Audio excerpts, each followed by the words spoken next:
প্রথম রুটিন বানাতে গেলে প্রায় 3 থেকে 4 ঘন্টা বা একটা দিন ম্যাক্সিমাম লাগছে। এখান থেকে আরো এই রকমের জিনিস বোঝা যায়। টোটাল বাংলা ক্লাস কটা আছে সেটা যদি দেখতে চাই, কোনোটা যদি পরিবর্তন করতে হয়, তাহলে সকল টিচারদের মধ্যে সমানভাবে সুন্দরভাবে ডিস্ট্রিবিউট করা সম্ভব। প্রতিদিনের জন্য প্রভিশনাল রুটিন করা হয়। যে কোনো টিচারের স্ট্যাটাস দেখতে গেলে, একটা স্কুলে যে কোনো পরীক্ষা নিতে গেলে এই খাতাগুলো ডিস্ট্রিবিউট করতে হবে টিচারদের মধ্যে। এক্সাম ডিউটিতে কোন টিচার কোন ঘরে ডিউটি দেবে, এই অ্যালটমেন্টটা করতে গেলে ভিডিও দেওয়া নাম্বারে যোগাযোগ। এখানে মেন মেনুতে রুটিনে ক্লিক করব, তারপরে পার্মানেন্ট ডেটা এন্ট্রি এখানে ক্লিক করব, take all the data from the previous এখানে ক্লিক করলে সব ডেটাগুলো এখানে নেওয়া হয়ে যাবে।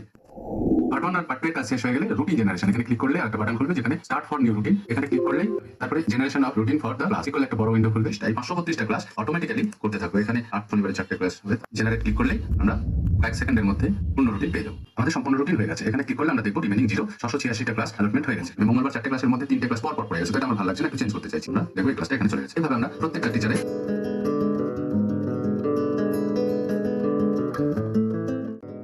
Welcome my friends and respected teachers. আমরা একটা নতুন সফটওয়্যার নিয়ে এসেছি, যার সাহায্যে একটা স্কুলের পূর্ণাঙ্গ রুটিন খুব অল্প সময়ে এবং খুব সহজে বানিয়ে ফেলতে পারবো। সেই অ্যাপ্লিকেশনটার নাম রুটিন ম্যানেজমেন্ট সিস্টেম। সময় নষ্ট না করে চলুন আমরা শুরু করি। এই ভিডিওতে এই অ্যাপের মেন কাজের মধ্যে কেবলমাত্র রুটিন কিভাবে তৈরি করতে হয় সেই ব্যাপারটা অতি সংক্ষেপে আলোচনা করা হলো। ভিডিওটি স্কিপ না করে সম্পূর্ণ অংশটি দেখুন। এই অ্যাপের প্রত্যেকটা পার্টকে পুঙ্খানুপুঙ্খভাবে শিখতে গেলে আলাদা ভাবে টিউটোরিয়াল ভিডিও ইউটিউবে দেওয়া আছে, আপনারা সেইখান থেকে দেখে নিতে পারেন। প্রথমে আমরা রুটিন তৈরি করাটা দেখি। প্রথম রুটিন বানাতে গেলে প্রায় 3 থেকে 4 ঘন্টা বা একটা দিন ম্যাক্সিমাম লাগতে পারে, কিন্তু তার কিছু কাজ করাই থাকে। সেই কাজগুলো করা থাকলে অতি সহজে প্রায় 10 মিনিটে একটা রুটিন বানিয়ে ফেলা যাবে। একটু ক্রস চেকিং করতে আরো আধ ঘন্টা লাগতে পারে। পুরোটাই দেখার চেষ্টা করি। এখানে মেন মেনুতে রুটিনে ক্লিক করব, তারপরে পার্মানেন্ট ডেটা এন্ট্রি এখানে ক্লিক করব।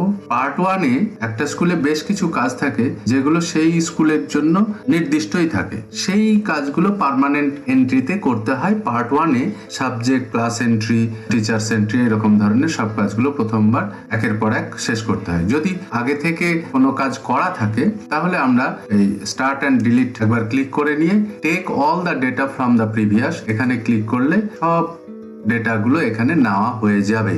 যদি তারপরে কোনো একাত্তু চেঞ্জ করতে হয়, দু একটা টিচার চলে যায় বা রিটায়ার করে থাকে বা নতুন এন্ট্রি হয়, তাহলে দু একটা চেঞ্জ করে নিয়ে আমরা সেভ ক্লিক করে পার্ট 2 এ চলে যাব। পার্ট 2 এ এই কাজটা একটু টাইম লাগে। ক্লাস ডিস্ট্রিবিউশন উইথ টিচার এইটা ক্লিক করে ডিস্ট্রিবিউশনে ক্লিক করে আমরা এইটা ক্লিক করে কোন ক্লাসে কোন টিচার কোন সাবজেক্টে কটা করে পিরিয়ড দেব সেটা এখানে অ্যাসাইন করি। সেটা করতে গেলে এখানে সিলেক্ট করব, করে ডবল ক্লিক করলে সেই নামটা আমরা এইখানে দেখতে পাবো। এইখানে সেই টিচারের নামটা সিলেক্ট করব, এইখানে সাবজেক্ট নাম্বার দেব, কতগুলো পিরিয়ড তার দরকার, ধরা যাক 3টে দেব। তারপরে অ্যাকসেপ্ট করলে আমরা সেই জায়গাটা এখানে দেখতে পাবো। এরকম ভাবে সবগুলো করা হয়ে গেলে এই টেক দিস ডেটা ফাইনালি এটাকে ক্লিক করব। যদি এই কাজটা আগে থেকে করা থাকে তাহলে আরেকটু সহজ হয়ে যায়। এই accept distribution of teachers from previous এইটাতে ক্লিক করলে আমরা পুরোটা পেয়ে যাব। এরকম ভাবে আমরা দেখে নিতে পারবো সব ক্লাসগুলো হয়ে গেছে, কোনো একটা বাদ পড়ে নাই ইত্যাদি দেখে নিয়ে আমরা এটাকে একবার সেভ করে রাখবো পরবর্তীর জন্য। যদি সামান্য কোনো চেঞ্জ করতে হয় তাহলে চেঞ্জ করে নিতে পারি। তারপরে টেক দিস ডেটা ফাইনালি এটাকে ক্লিক করলে আমরা এখানকার কাজ শেষ করে ফেললাম। পার্ট 1 আর পার্ট 2 এর কাজ শেষ হয়ে গেলে রুটিন জেনারেশন এখানে ক্লিক করলে আর একটা বাটন খুলবে যেখানে স্টার্ট ফর নিউ রুটিন এখানে ক্লিক করলেই আমাদের রুটিন জেনারেশন শুরু হয়ে যাবে। তারপরে generation of routine for the class click করলে একটা বড় উইন্ডো খুলবে। প্রথম পিরিয়ডের জন্য অ্যালার্ট করব এখান থেকে, সেটা হয়ে গেলে অফ পিরিয়ড অ্যালটমেন্ট করে থাকবো এখান থেকে। তারপরে অন্য কোনো যদি থাকে ম্যানুয়ালি কিছু ক্লাস অ্যালট করতে হয় তাহলে আমরা এখান থেকে অ্যালট করে থাকবো। এই কাজটা সম্পূর্ণ শেষ হয়ে গেলে আমরা এখান থেকে বেরিয়ে যাব। যদি এই সব কাজগুলো আগে থেকে করা থাকে তাহলে টেক প্রিভিয়াস এন্ট্রি এটা ক্লিক করলে আমরা একবারে সব পেয়ে যাবো। এই যে ফার্স্ট পিরিয়ড গুলো সব করা হয়ে গেছে। কারো ফিক্সড ক্লাস থাকে, কারো অফ পিরিয়ড থাকে, যেমন 6A অফ, 6B অফ ইত্যাদি। এটার কাজ হয়ে গেলে এখান থেকে বেরিয়ে গেলাম। এখানে ক্লিক করলে আমরা দেখতে পাবো কোন দিন কটা করে ক্লাস অ্যাসাইন করা হয়ে গেছে। মোট 154টা ক্লাস অ্যালটমেন্ট হয়ে গেছে আর পরে রয়েছে 532টা। এই 532টা ক্লাস অটোমেটিক্যালি করতে থাকবো। এখানে 8 শনিবারে 4টে ক্লাস হবে। জেনারেট ক্লিক করলেই আমরা কয়েক সেকেন্ডের মধ্যে পূর্ণ রুটিন পেয়ে যাব।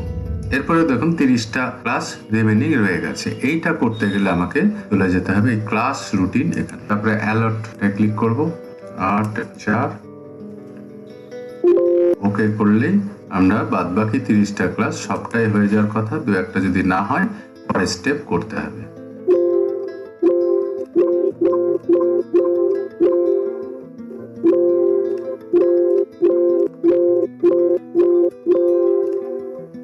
স্পেশাল চেকে ক্লিক করলে আমরা দেখব আরো 3টে ক্লাস এর পরেও রয়ে গেছে। এই 3টে ক্লাসকে করতে গেলে আমাকে এখানে সেগুলো লেখা আছে।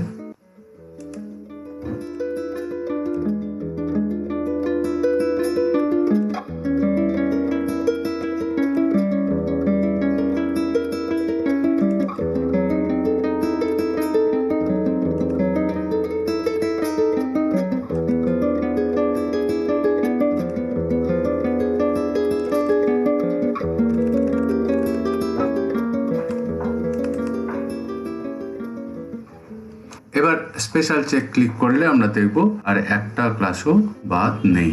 আমাদের সম্পূর্ণ রুটিন হয়ে গেছে। এখানে ক্লিক করলে আমরা দেখব রিমেনিং 0, 686টা ক্লাস অ্যালটমেন্ট হয়ে গেছে। এবার যদি ক্লাস ওয়াইজ আমরা দেখতে চাই তাহলে ক্লাস সিলেক্ট করব এখান থেকে আমরা দেখে নিতে পারবো যে সব ক্লাসের হয়েছে কি না। তো আমরা এরপরে যদি আমরা ক্রস চেকিং করে দেখতে চাই, আরো ভালো করতে চাই, তাহলে আমাদের আরো প্রায় আধ ঘন্টা থেকে 1 ঘন্টা মতো টাইম এক্সট্রা লাগতে পারে। তাছাড়া আমাদের রুটিন হয়ে গেছে। খুব সহজে রুটিন বানানো তো দেখলাম। এবার এখানে আরো কিছু বিশেষ বৈশিষ্ট্য আছে, সেগুলো কতটা আমাদের উপকার দেয় সেটা আমরা দেখব। ধরুন আমি ক্লাস 10 এর ক্লাস সিলেক্ট করেছি, তাতে এই রুটিন আমরা দেখতে পাচ্ছি। এই রুটিনটা দেখলে তো সহজে বোঝা যায় না যে কোন কোন টিচার এই 10 এর ক্লাস নিচ্ছেন। তো সেটা যদি দেখতে চাই তাহলে আমরা খুব সহজে দেখতে পাবো। এই লিস্টটায় যেসব টিচারদের নাম থাকবে তারা এই রুটিনের মধ্যে অবস্থান করছে। যেমন ইডির বেঙ্গলি 4টে ক্লাস এখানে আছে, মোট 18টা ক্লাস হয়েছে গোটা সপ্তাহে। তো সেই 4টে ক্লাস কোন 4টে ক্লাস যদি আমরা এখানে সিলেক্ট করি এবং ডাবল ক্লিক করি তাহলে এই 4টে ক্লাস আমরা দেখতে পাবো। এই 4। আবার যদি আমরা বিএমডি কে বাংলা এইটা দেখে আমরা বুঝছি আর কোথায় বিএমডি কে আছে সেটা যদি দেখতে চাই তাহলে এখানে ক্লিক করলে আমরা দেখে নিতে পারবো। ইডির বাংলা ক্লাস আছে 4টে, এখানে ডাবল ক্লিক করলে সেই 4টে দেখতে পাবো। টোটাল বাংলা ক্লাস কটা আছে সেটা যদি দেখতে চাই সেটা এইখানে দেখতে পাবো। বাংলা ক্লাস টোটাল আছে 8টা, সোমবার 2টো, মঙ্গলবার 2টো, এইভাবে ডিস্ট্রিবিউশনটা আছে। যদি এখানে কার্সার রেখে ডাবল ক্লিক করি তাহলে সেই ক্লাসগুলো আমরা এখানে দেখতে পাবো। এখানে যদি লক্ষ্য করি 8B ক্লাসে এই লাইফ সায়েন্সে ডাবল ক্লিক করলে দেখতে পাবো যে সোমবারের দিন 2টো ক্লাস অ্যালট হয়েছে, মঙ্গল বুধ ফাঁকা, বৃহস্পতিবারে আবার 2টো। তো এটা আমার ভালো লাগছে না। আমি চেষ্টা করছি যেদিন 2টো আছে সেইখান থেকে একটা ক্লাস বেশ ওয়েডনেসডেতে চলে আসুক। তো যেখানে 0 আছে সেখানে ডাবল ক্লিক করে চেঞ্জ ম্যাজেন্টা কালারে যেটা আছে সেটা চেঞ্জ হতে চাইছে। সেটা হতে গেলে এই রকমের চেঞ্জ হওয়ার সম্ভাবনা আছে। যদি এটা পছন্দ হয় তাহলে ওকে ক্লিক করব, যদি পছন্দ না হয় তাহলে ক্যান্সেল। যেটা আমাদের পছন্দ হবে সেখানে আমরা এই যে এটা আমার পছন্দ হয়েছে, অতএব সেখানে আমরা ওকে ক্লিক করি, তাহলে আমরা দেখবো এটা চেঞ্জ হয়ে গেছে। এবার যদি আমরা লাইফ সায়েন্সের লক্ষ্য করি তাহলে দেখবো এই যে এই দিন কোনো ক্লাস ছিল না, একটা ক্লাস এখান থেকে এখানে চলে এসেছে। আবার টিচার ওয়াইজ রুটিন যদি আমরা দেখতে চাই তাহলে এখানে ক্লিক করব, যে কোনো টিচারের নাম সিলেক্ট করব, একটা ক্লিক করে নিয়ে আমরা দেখতে পারবো।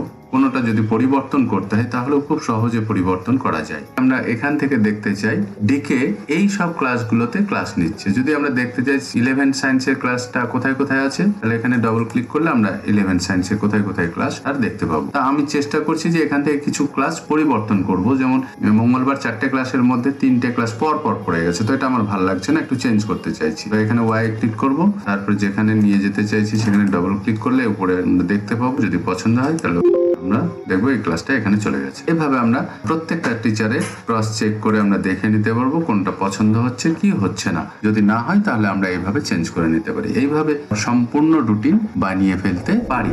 আমরা রুটিনগুলো প্রিন্ট নিয়ে নিতে পারি, বিভিন্ন রকম ভাবে আমরা প্রিন্ট নিতে পারি। যেমন তখন 11 আর্টসের এরকম ভাবে রুটিন প্রিন্ট হয়ে আসবে। কয়েকটা জায়গায় আমরা প্রবলেমে পড়ি, যেমন কিছু কিছু স্কুলের এইচএস এর ক্ষেত্রে দেখা যায় বাংলা ইংরাজির ক্লাসটা হয়তো সায়েন্স এবং আর্টসের সবচেয়ে ছেলেরা একটা ঘরে গিয়ে ক্লাস করে, কিন্তু যখন ফিজিক্স কেমিস্ট্রি হয় তখন আর্টসের ছেলেরা ইতিহাস ভূগোল ইত্যাদি ক্লাস করে আলাদা ঘরে, ফিজিক্স কেমিস্ট্রি ক্লাস আলাদাভাবে করে। সেই সব ক্ষেত্রে এরকম রুটিনটা হয়ে থাকে। দেখুন, রুটিন ফর ক্লাস 12 সায়েন্স, তাদের এই প্রথম ক্লাসে বাংলা, তারপরে ইংরাজি, তারপরে অঙ্ক, এরকম ভাবে নর্মাল রুটিনে আমরা পেতে পারি। আবার আর্টস এর ক্ষেত্রেও তাই পেতে পারি। এখানে যেহেতু স্টুডেন্ট কম আছে, তাই বাংলা এবং ইংরাজি ক্লাসটা একই টিচার একই ঘরে সায়েন্স আর্টস এর সব ছাত্রকে বসিয়ে এক জায়গায় ক্লাস করে। 12 আর্টস এর রুটিন আর 12 সায়েন্স এর রুটিন, এই দুটোকে যদি পাঞ্চ করা যায় তাহলে এই রকম রুটিনটা দেখতে হয়, কম্পোজিট রুটিন ফর ক্লাস 12।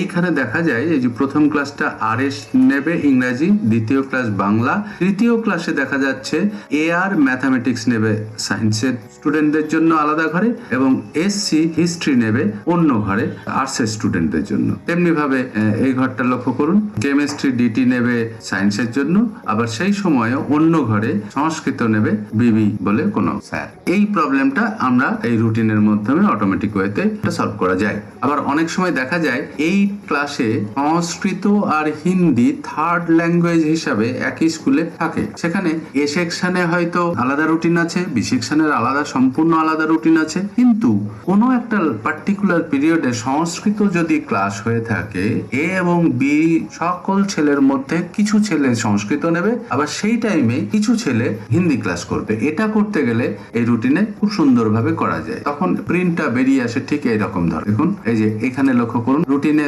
সংস্কৃত দেখাচ্ছে 7th পিরিয়ডে বিবি নেবে, আবার 8B তার 7th পিরিয়ডে সোমবারে জেবি হিন্দি নেবে, আর সব ক্লাস আলাদা। এই দুটো রুটিনকে যদি পাঞ্চ করা যায় তখন এই রকম ধরনের একটা কম্পোজিট রুটিন ফর ক্লাস 8 এই বলে আমরা একটা রুটিন পেতে পারি। এইরকম রুটিনটা সোমবারের দিন প্রথম পিরিয়ড জেসি ইংলিশ নেবে এ সেকশনে, একেডি ম্যাথ নেবে বি সেকশনে। এরকম ভাবে এ সেকশনে আলাদা, বি সেকশনে আলাদা, আলাদা আলাদা টিচার ক্লাস নিলেও ঠিক 7th পিরিয়ডে লক্ষ্য করলে দেখবো যে বিবি সংস্কৃত নেবে এ আর বি এর সকল ছাত্রদের মধ্যে বেশ কিছু জন, যারা এ সেকশনে বা বি সেকশনের কোনো একটা ঘরে গিয়ে ক্লাস নেবে, আবার ঠিক সেই টাইমে জেবি হিন্দি ক্লাস নেবে। এই প্রবলেমটাও আমরা এখানে সলভ করতে পারি।